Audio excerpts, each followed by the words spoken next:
I promise you by the end of this video, you'll have a clear picture regarding this a controversy in our country. All your panics and fear regarding cancer and all of the fear mongering on this matter will be solved. So I want you to have your clear full attention over here. Now, here's the exact story what happened. There's a channel called Justified on YouTube, and what they basically do is they blind test products and show us the lab reports of product. And recently they tested eggs from a popular brand called Eggos, and what they found was a metabolite of a banned antibiotic called Nitrofuran was above LOQ. It was found out to be 0.73 microgram per kg. And you might ask, is this naturally present in eggs or was it injected to the chicken? So, to be clear, the chicken which produced the egg was either injected from this antibiotic or either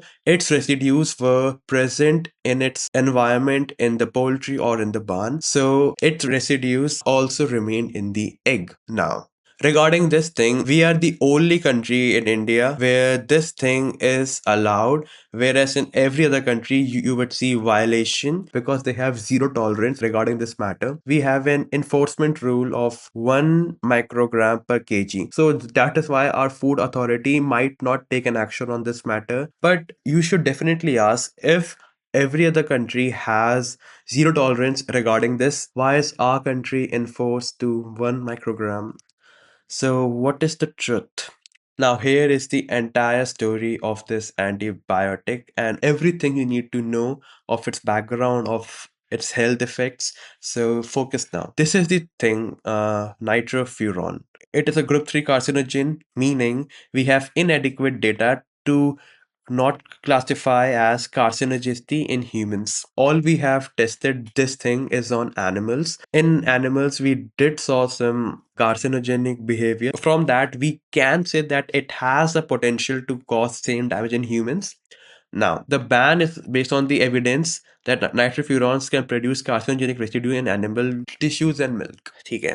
Now, nitrofuran is not the main problem. The main problem is its metabolites. See, nitrofuran is not stable, so it breaks down into its metabolite called AOZ and other things. And as you might know, simple chemistry compounds always seek stability in them. So these metabolites are very stable. That is why this thing is a problem, because they are highly stable, so they bind to proteins in tissues and are not destroyed by normal cooking or processing. And because they are stable, they can accumulate in animal tissues if exposed is repeated. Since human beings are on the top end of food chain, we have the highest chance of accumulating these things in ourselves.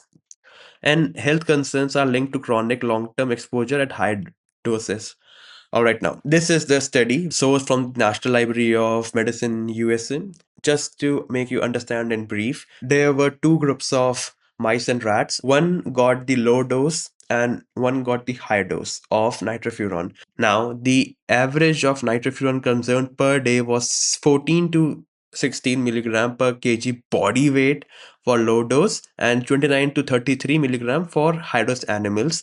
And after 2 years, they found out that 20 to 10 mice died in the high dose and low dose. Also, there were some tumors, ovary developed, many much thing. So, just to summarize, this study was of 2 years and doses were given to 10 to 30 milligram kg of body weight. Focus here. All right. And at these chronic high doses, animals develop tumors, mainly mammary, ovarian, and reduced survival. All right. Now, I am emphasizing so much on kilogram of body weight because there's a catch. There is a catch. What we saw in the AUC concentration, it was microgram per kg. And what we saw in the study, it was kilogram body weight. AUC concentration is in microgram of food, whereas the study showed us in milligram kg of body weight. What it means is, in the study, the concentration was based on the kilogram weight of the rats, and the AOC concentration shows us in kilogram of eggs, not body weight. So I had to do some calculation on basis of this. For example, if a 70 kg human being eats 4 eggs. Here is the conversion. So AOC conversion in eggs is 0.73. One egg basically weighs around 50 grams. So AOC per egg would be 0.04 microgram. Eggs consumed is 4. So total intake would be 4 into 0.04, 0.16 microgram.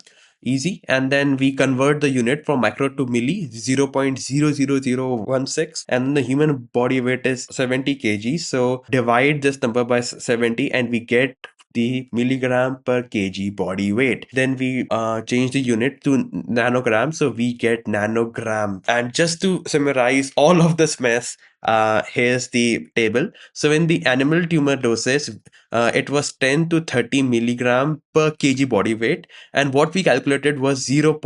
A million times lower than the dosage given in study. And how am I able to claim myself that there will be no realistic cancer risk is because of another study from EFSA. Basically, it's a European Food Authority, and they took reference as 1 microgram per kg in food as reference modeling level. EFSA has a reference of 1 microgram per kg. It basically means is below this level, there is nothing to be concerned about your health, but there still is a potential risk. And since we saw the AOC level was 0.73 per kg, we can kind of say that it's in the safe level from EFFA point of view, but still, why to take risk when we have the option to not? So now to summarize all of this, the amount of AOG found in eggs is tiny. Even a 70 kg person eats 4 eggs, the exposure is million times lower than the doses that causes cancer in animal studies. Point number 2, animal studies used extreme lifelong doses, 10 to 30 milligram kg body weight every day for 2 years. These studies show what can happen at very high exposure and not what happens from normal food consumption. All right. And also, we have the third point from the European food assessment says that 1 microgram per kg in food, human exposure is very low. Nanograms per kg body weight, as we saw from the table in calculation, and the tested eggs are below this level.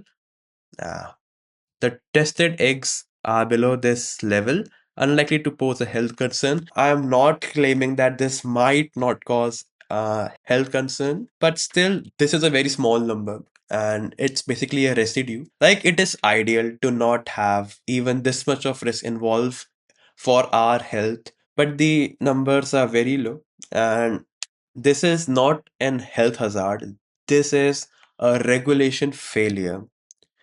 This is a clear sign of regulation failure which should be addressed. Your health is not at risk. There's a small start to everything, and this is the start. Our country is already messed up in air quality, water quality, and even our food are adulterated, and now even eggs from a premium brand. So ultimately, eggs alone won't cause us cancer, but these residues from many other sources accumulated in ourselves might one day cause cancer. So for you, basically, if you have been eating eggs, there's nothing to worry about. All you have to do is moderate your egg intake for a while. Switch to a better brand. Get in touch with your nearby farms which claim to be organic.